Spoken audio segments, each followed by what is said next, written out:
তিন প্রকার: উত্তম অধিকারী, মধ্যম অধিকারী আর কনিষ্ঠ অধিকারী।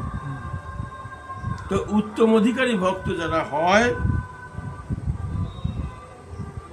তারা যে কাজগুলো করে কিছু কিছু সময়, সেই কাজগুলো দেখলে মনে হয় এটা দোষ, কিন্তু তারা যে কাজই করুক না কেন সেই কাজ তারা ভগবানের প্রীতি বিধানের জন্যই করে, ভগবানের সন্তুষ্টি বিধানের জন্যই করে। তো উত্তম অধিকারীর দেহে সে সরাট বস্তু সর্বদাই অবস্থান করে। সেই কৃষ্ণের যে ভাবমূর্তি,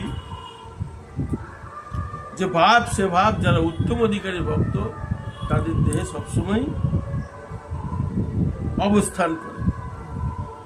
তাই উত্তম অধিকারী যে সকল ব্যবহার করে সেগুলো দেখে আমাদের সন্দেহ করা উচিত নয়। এই রকম ব্যবহার অকৃত্রিমভাবে একমাত্র উত্তম অধিকারীর ক্ষেত্রেই সম্ভব। এইগুলো একমাত্র উত্তম অধিকারী এইগুলো করতে পারে, যেগুলো করার না তাও তারা করে। কেন? কৃষ্ণের প্রীতিবিধানের জন্য।